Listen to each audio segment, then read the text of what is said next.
من لا نبي بعده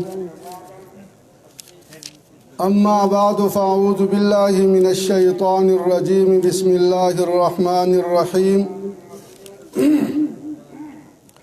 وإذ يرفع إبراهيم القواعد من البيت وإسماعيل ربنا تقبل منا إنك أنت السميع العليم سبحانك لا علم لنا إلا ما علمتنا إنك أنت العليم الحكيم. زما محترم و قدردانو زه یو څو منټو کې یو څو مختصر خبرې وکوم او خاص کر کې د مجلس کې او اجتماع کې علماء هم دي، عوام خلق هغه هم دي، طلباء هم دي. یو درخواست به زما عوامو ته وي چې ستاسو بهترینه سرمایه چې ده هغه مال او اولاد دی او دې سره د سړي مینه هم وي، نو تاسو دا بهترینه سرمایه خپله مدارسو ته لیږئ، خپل مالونه په مدارسو خرج کوئ، بچي مدارسو ته لیږئ. نو دا محبوب سیزونه دي دواړه، او محبوب شی چې کوم ځای کې وي نو خلق د هغې حفاظت هم کوي او دفاع هم کوي. نو عوامو له پکار دي چې ستاسو محبوب سیزونه مال او اولاد دا دینی مدارسو کې دي، نو د هغې حفاظت او دفاع هغه تاسو باندې لازم ده، حتی الامکان چې څومره کیدی شي تاسو نه. بل خبره چې کوم ځای کې محبوب شی وي نو هغه ځای سره هم د سړي مینه وي، نو دیني مدارسو سره موږ او تاسو له مینه پکار ده، د هغې حفاظت، د هغې دفاع او هغې سره مینه دا د دین تقاضا ده. دویم نمبر کې د مجلس کې علما، محتممین، مدرسین حضرات دي، ناغو په خدمت کې درخواست داده چې قیمتي سیزونه هغه د خلقو مدارسو ته حواله دي او مدارسو کې بیا محتممینو ته، مدرسینو ته، علماو ته. نو د دې محبوب سیز دا قدر پکار دی او داسې قدر پکار دی لکه څنګه د هغې حق دی. دا نه چې مدارسو ته مال راشي هغې کې نقصان وشي، دارنګې د خلقو اولاد راشي د هغو صحیح تربیت ونشي. نو ظاهر ده د دې به بیا موږ نه تپوس کېږي چې مال راغلی او تا ته، نو تا د هغې څومره حفاظت کړی او څومره تا د هغې خیال کړی او خیانت نه او دارنګې نقصان نه دی بچ کړی. بچي راغلل څومره تا تربیت کړی دی، کیدای شي تربیت کې موږ نه نقص شي او بیا الله موږ نه تپوس وکړي چې بهترینه سرمایه مال اولاد تا ته راغلی، خلکو یا مال سره مینه یا اولاد سره مینه چې تا ته راغلی، نو تا د هغې څومره خیال ساتلی او که نه دا لوی او ذمواري ده. بیا دې مجلس کې طلباء کرام چې کوم علوم دینیه حاصلوي هغه هم کثیر تعداد سره موجود دي، د هغو په خدمت کې درخواست دا دی چې شکر وباسئ، الله ستاسو انتخاب وکړه او دا یو بهترین انتخاب دی. دا یو ځل نه دی شوی، دا کله چې الله رب العزت خپل طاقت قوت چلاو په دې مخلوق باندې، نو آدم نه یې موږ وجود ته راویستو، نو دا یو انتخاب دی. بیا موجودات هغه بېشماره څیزونه دي، هغه ګټې هم دي، ونې هم دي، بوټي هم، او دارنګې قسمه عزت زمونږ انتخاب انسانانو ته وکړه، نو ورکړی. بل انتخاب الله زمونږ وکړه چې موږ الله رب العزت مسلمانان پیدا کړو، ځکه انسانانو کې خو کافر هم شته. رب العزت زمونږ انتخاب وکړه، د رسول الله صلی الله علیه وسلم امت کې پیدا کړو. بیا بل انتخاب الله دا وکړه چې الله رب العزت د دې دین حفاظت لپاره هغه مونږ واړولو، زمونږ انتخاب وکړ، انتخاب نه وروسته بل انتخاب، بل انتخاب نه وروسته بل انتخاب، ډېر مراحل طی شو او دغه رنګې طلبا دې معیار ته ورسېدل، دې ځای ته ورسېدل چې ورسېدل اوس د دې منصب قدر پکار دی، هغه دا دی چې ته علم دین او بیا به داسې تعلیم حاصلومه چې هغه تعلیم به هم منله تعلیم وي، او دا سبق الله موږ ته راکړی دی. زمونږ او ستاسو لوی مرکز بیت الله د هغې نظیر نشته، اوچت مرکز دی، زما او ستا سره تعلق دی، او تا ته الله رب العزت دا ښودنه کوي د قرآن واسطې سره چې ګوره دین خورېږي نو د مراکزو په ذریعه سره خورېږي، ته به د مرکز بنیاد ږدي، مرکز سره به تعلق ساتي او د مرکز حفاظت به کوي، د مرکز څومره ضروریات دي نو د هغې به خیال کوي. ګوره ابراهیم علیه السلام د مرکز بنیاد کېښوده، ظاهر ده چې هر مسلمان دا ځان له مدارس جوړ کو، مساجد او مدارسو ذریعه سره دین خورېږي. رسول الله صلی الله علیه وسلم چې مدینې ته راغی نو ما تا ته دا تعلیم راکړه چې ځان له جومات جوړ کا،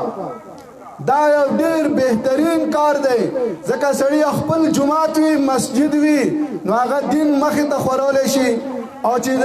بیان ځای نه وي نو هغه دین نشي خورولی. د دې وجې نه لیکن نصاب بسې وي چې نصاب کې د خلقو خیر وي، دا نه چې نصاب وي لیکن نه دنیا فایده ده او نه د آخرت فایده ده، بلکې داسې نصاب چې په هغې کې خیر وي. هغه دا ښودلی یتلو علیهم آیاتک ویعلمهم الکتاب والحکمة ویزکیهم، چې داسې تعلیم ورکولی کېږي،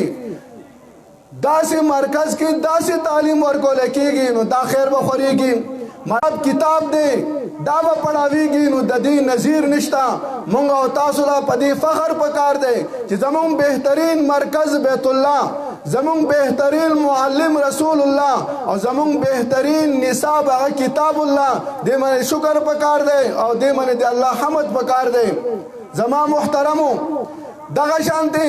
دې ملک الله رب العزت مونږ له بهترین مرکز راکا چې دارالقرآن دی، او بهترین معلم راکا چې هغه شیخ القرآن، بهترین نصاب راکا چې هغه نصاب د وحدت المدارس دی. الحمدلله د نصاب کمیټه اجلاسونه ډیر شوي دي، د امتحاني کمیټه اجلاسونه هم ډیر شوي دي. نصاب کې د دې خبرې لحاظ ساتل شوی دی چې مونږ خلقو ته قرآنی علوم دارنګ علوم د قرآن نه خبر نه دی، نو دی به افسوس کوي چې دا زه یو محتمم سره ناسوم، هغه سره زما ډومبی تعارف و، نو هغه ماته وویل ډېر افسوس خبره ده چې دې خلقو موږ ته پخپله هم قرآن ونه ښو او موږ هغه چاته یې پرېنښودو چې هغه قرآن ښیي. دا یو محتمم د مدرسې ماته وایي چې نن اشاعت یو عالم راشي یو پیدا که نو موږ هلته هم لا نړو، نو نه یې پخپله راته وښو او نه یې چې هلته پرېښودو، نو قرآن نه موږ عاري او خالي پاتې شو. زما محترم موږ خپل طلباو ته دا دعوت ورکوو چې وحدت المدارس مدارس چې کوم دي دا آباد کوي، قرآنی علوم حاصل کوي او بیا خلقو ته دا ورسوي، خلقو ته دا ورسوي چې قرآنی علوم نه خبر شي. اکثر زه مجلسونو کې دا وایم، اکثر مجلسونو کې چې شپېته کاله یو تن مونځ کوي، روزانه هغه سورت فاتحه وایي، روزانه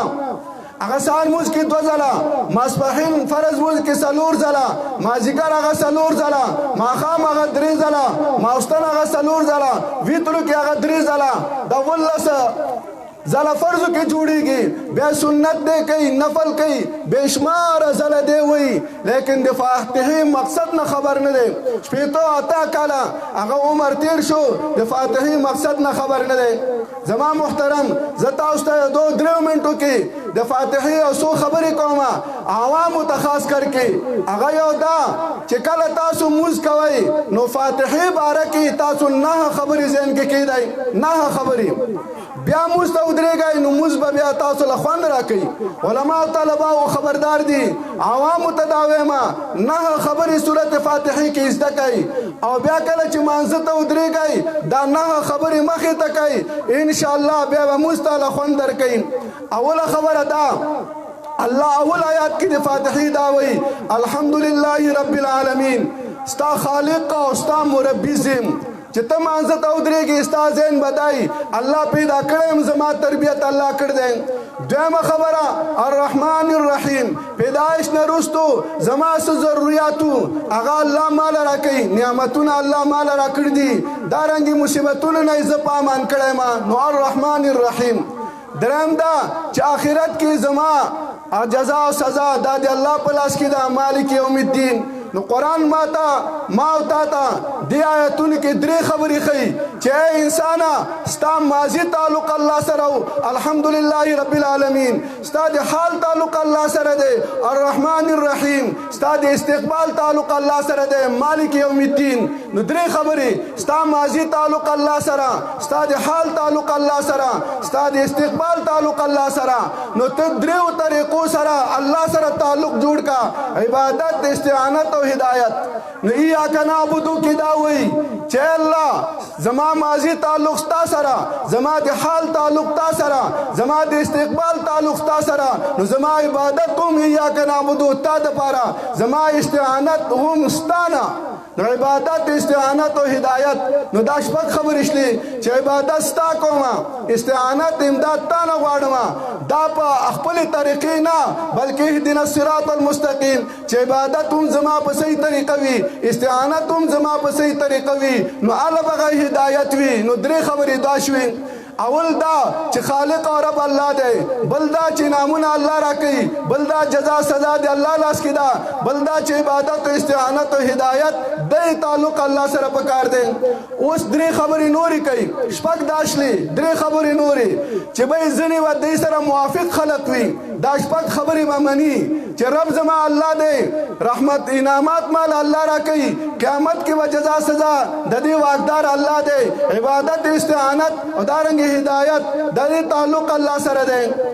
نو دا شپږ خبرې به مني نو هغه انعمت علیهم نو دې سره به تعلق جوړ کې ځینې کسان به دا شپږ خبرې مني نو هغه انعمت علیهم کې دي نو ته به دو سره تعلق جوړ کې 2 ډلې داسې دي چې د شپږو خبرو نه به تا هم وړی او په خپله ومخکې دي یو سره د علم نه خپوه به وي او تا ته به شکوک او شبهات پله کې کله به دا وهابي دی کله به پنجپیری دی کله به مماتي دی کله به عذاب قبر نه مني کله به دعا نه مني کله به خیرات نه مني کله به حیات النبی نه مني قسمه قسم اعتراضات به کوي دا سره د علم نه وتا ګمراه کوي نو غیر المغضوب علیهم کې دا راغلل بعضې کس هغه سره به علم نه وي لیکن جاهل به وي خپل جهل د وجې نه به ستا خلاف کوي او دارنګې تا به په بله ډډه اړئ څه دلیل به ورسره ني څه حجت به ورسره ني دارنګې څه ډله به ورسره ني څه کتاب به ورسره ني دارنګې څه نبي اتباع به ورسره نه وي لیکن دا د چې تا ستا لارې کې به رکاوټ پیدا کوي نو الله رب العزت د هغې تذکره هم وکړه غیر المغضوب علیهم ولا الضالین نو انعمت علیهم کې موافقین دي غیر المغضوب علیهم کې هغه مخالفین چې سره د علم نه ستا خلاف کوي ولا الضالین کې هغه مخالفین چې سره د جان نه ستا خلاف کوي نو 9 خبرې موږ وکړې چې ماضي تعلق الله سره حال تعلق الله سره او استقبال تعلق الله سره نو تم تعلق جوړ کا الله سره عبادت استعانت او هدایت بیا 3 فرقې چې ځنې به دې کې تا سره موافقت کوي انعمت علیهم ځنې به سره د علم نه مخالفت کوي مغضوب علیهم ځنې به سره د جان نه مخالفت کوي ولا الضالین نو دا 9 خبرې ما وکړې او دا صرف عوامو دپاره چې کله مانځه ته ودرېږئ نو دا 9 خبرې مخې ته کوي او مانځه ته ودرېږه بیا چې لمونځ کوه تاله به خوند راکوي او دې کې ضمن کې یو خبره یاد ساته دا لویه ذخیره ده او ظاهر دی چې لویه ذخیرې دپاره رکاوټونه هم ډېر وي هغه به هر قسمه جامع کی راضی، کله به د علم جامع کی راضی، کله به د جهل جامع کی راضی، کله به د دوست جامع کی راضی، کله به د دشمن جامع کی راضی. لیکن کله کوم طلبا دي علما دي هغه به د وحدت المدارس لپاره محنت کوي کنه ان شاء الله. بل کوم طلبا دي